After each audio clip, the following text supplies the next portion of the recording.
Now let's switch things up and get ready for our next session. I am thrilled to introduce Suddhasatwa Bhaumik, who will take us through an intriguing topic, video action recognition using MoViNet. Suddhasatwa is a strategic cloud engineer at Google with a rich background in data engineering, machine learning, and analytics on Google Cloud. Today, he'll walk us through MoViNets, a family of efficient video classification models that excel in action recognition tasks. Please join me giving a warm welcome to Suddhasatwa Bhaumik. Hello.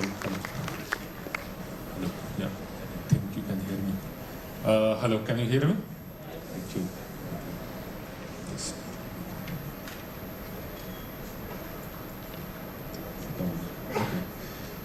So hello everyone. Good afternoon. Not really afternoon, but yes, good afternoon. So the topic for today is a little shift from what we have seen until right now. So absolutely nothing to do with generative AI. The solution that you are about to see will work irrespective of the cloud environment, irrespective of the platform, software. Maybe a few restrictions with respect to the programming languages as of yet, because as you will encounter, this is primarily developed by our research teams and engineers into the Python language. So a bit of an attraction there. Just to give you a background, I don't know. This is yeah. Thank you. So in one of our recent experiences with a customer who is onto Google Cloud, one thing we realized is that although I can't legally share much details about who the customer is and what they're trying to do, but what they're essentially trying to do is similar to the India-Pakistan match which we saw in one of the sessions in the morning, right? So imagine I am a coach or I am a sports advertiser or a reporter and so on, and what I'm trying to do is that given a video of a match, and it's very easy these days, go to YouTube, search for the match and you will get the video. So the point is, can I do some analytics on top of that video to identify if I played the match in the right way, if I did the shots in the right way, if I was not playing in the right way, can I pass on that information to the relevant teams so that they can help me understand where I can improve, right? So that's what the background is all about. We would like to call this as video action recognition. So as simple as it sounds, given a video input, let's try to classify or identify the action which is there in the video. Now this can be any short video like the dance that we are not really supposed to do right now, but that will go inside a function and I will try and understand if that's really a dance or something else. Now what we are going to do is we'll try to understand why did we at the first place come up with a solution like this. Why do we need this is somewhat clear right now, right? So if I am a sports analytics company or if I am a security company, I may want to know what exactly that person is trying to do there, right? Now, this is not something new. This is something that the AI researchers, ML engineers, they are doing for years, right? How we have been doing this is there are these networks known as CNNs, okay? Have anybody heard about CNNs or worked with CNNs earlier, please? Yeah, I can see a few hands. So the major problem of doing this kind of a solution with CNNs is that we will try to make use of residual networks. One problem with the residual networks is exactly the same as the session or what we may have learned from the session on the RAG, right? We have to take the entire set of documents I have to chunk them up, and then I have to pass the entire thing into the model that I would like to use to make this work. Now that's easy if I have a 30-second video. If I'm making a video for Instagram, that's fine. If I'm doing sports analytics, that's not easy because 20 hours of an IPL match or 20 overs of an IPL match is a huge video. To load that into memory, to process that, I'll end up doing a lot of FLOps. Can anybody tell me what is an FLOps, if you are aware?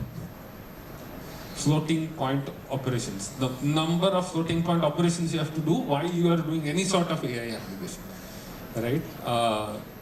Because of the so-called hype that we have right now into the generative AI side of things, we are often not looking into the hardware side, but then this is one crucial concern when it comes to companies who are trying to implement this. Now, how can I do this? ResNets or CNNs can be of two types, 3D and 2D. With 3D, I can look into the videos. With 2D, I can look into the images. Now, having said that, the problem still remains. If the video is longer, I have to save it in the memory. If it is longer, obviously, I'll need the computation time. We are talking about actions that you see over here are more related to sports and jumping and the regular actions which we all do. Try to imagine I have a security camera over here and I would like to identify if somebody is trying to enter this room, right? Or if a camera is there at a public place and I would like to identify a particular person trying to do something wrong, right? There are a lot of people around. I have to be very correct in doing the classification and I have to identify the action almost in real time so that I can make a call to Maharashtra police.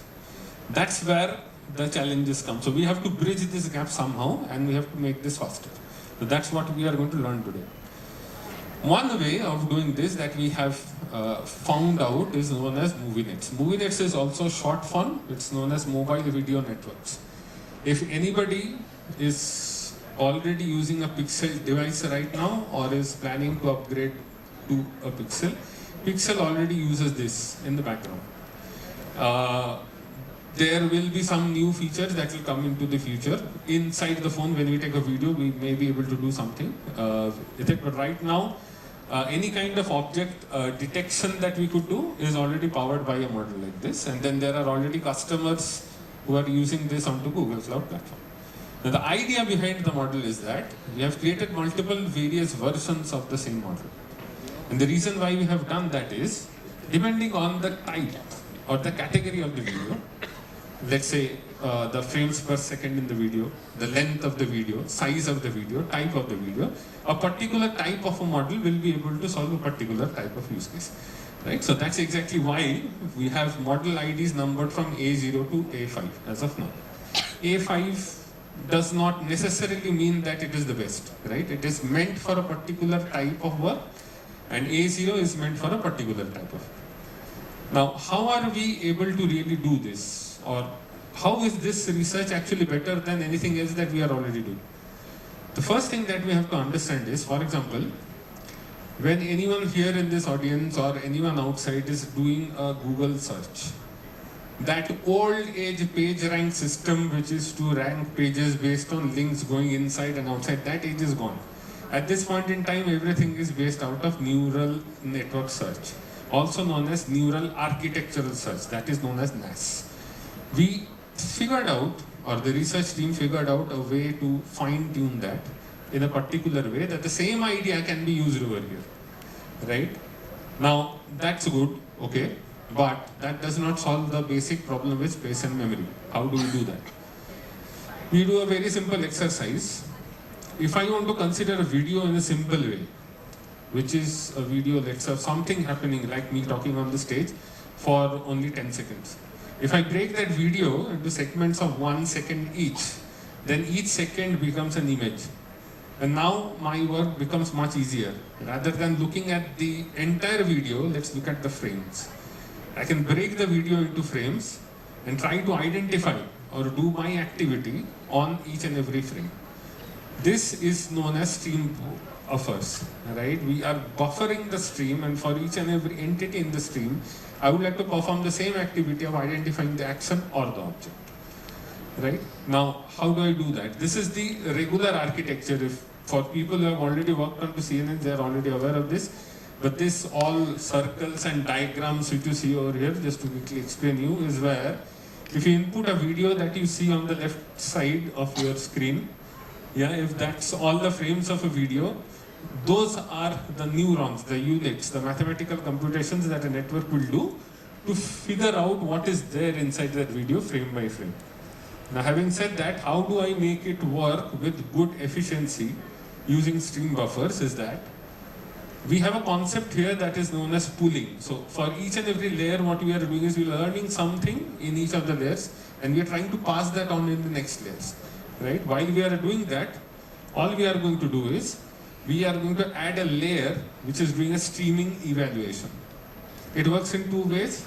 The first is what I have already told you. Rather than considering the entire video, usko tod do, right? We'll take only one frame and we'll try to do the same thing.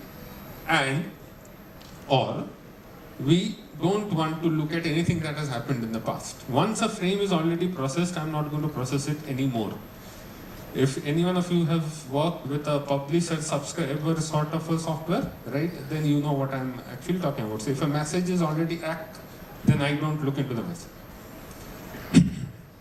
Now, while we were doing this, what we found out is that the apparatus is correct. We are able to solve the memory problem. We are able to solve the disk problem. So the main idea is solved. Now comes the second best idea. Now that people have saved cost, the second thing that comes to their mind is how much quality am I going to get? To improve the quality, we can go back to statistical ML. So any one of you who have done statistical ML will know that fitting a single classification model will give you some results. If I take a bunch of them, it is going to improve the results a bit more. So this is where you are going to talk about all the backers and the boosters and so on and so forth, right? That's exactly what we are trying to do over here. Rather than having one network or neural architectural search, we are going to do an ensemble. We'll take all the searches and try to do an aggregation, similar to what we do into bagging. If you have ever used random forest, right, that's exactly how it works. Now what we saw is this improves the performance, but then it comes with the caveats as well. This is where it will require standardized hardware, right? This may not run on your laptop, so that's one of the problems. And that's one of the reasons why in the pixels we have our own chips, right? The same thing may not work with another Android. Now, when we did this, we tried to compare this with the other models which we have. We tried to see what is there in the market, how the other users are trying to do things, how the other customers are, trying to leverage the idea. We found out that our models, irrespective of their size, as I said, A0 to A5 are the 6 options. That does not mean A5 is the best. All of these is going to be dependent on, or where you are going to use A0 as compared to A3 is going to be dependent on the frames or the nature of the video. But we could see very good performance in terms of the floating point operations that we are doing, the time that we are saving, and so on. Now I'll show you a few examples. If you pay some attention on the slides, you will see what is happening. It is not only identifying from this GIF action, it is also telling you when it is happening. This means, and the fact that any of these research that we do is already open source. It is available onto TensorFlow Hub. It's available onto Model Garden if you are already using Vertex AI onto GCP. With the model, you are not only able to identify the action, you are able to identify the time at which the action is taking place. Very important aspect if you plan to implement a solution like this in the security area. A few more examples. Right, irrespective of the domain it works. I have a few examples like these where you can see that whether it is sports, whether it is action, it is trying to identify it over a period of time. A few more here, right, irrespective of what kind of games you are playing, even if it is action or something else, it is actually identifying all of the artifacts in the equally important way, right? So that's the kind of review that we did. We found out, we tried to understand what kind of comparisons we have, how much memory it is going to make use of, when the number of frames are going to increase and so on and so forth. How much are we able to extract from the models when we are running this as a base? It means I am actually doing a batch kind of an operation rather than the streaming one.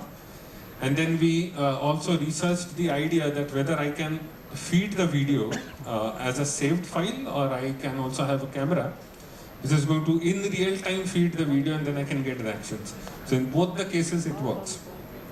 Best possible way, not to do an advertisement here, but the best possible way we found out doing this is to deploy this onto Google Cloud using a Vertex AI endpoint. Because what happens in the background of a Vertex AI endpoint is it is essentially a cluster, right? It's going to scale up and down as you want, as the number of requests are going to increase, right?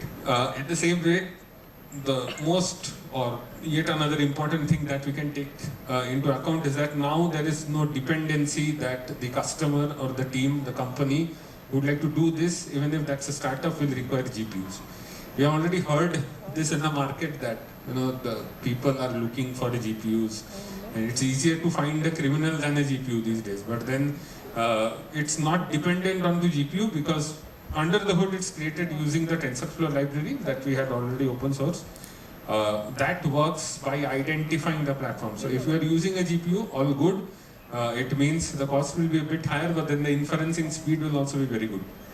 But even if you are using a CPU, there are smarter ways of doing this. For example, for one of the customers who didn't wanted to use GPUs, we created a GKE.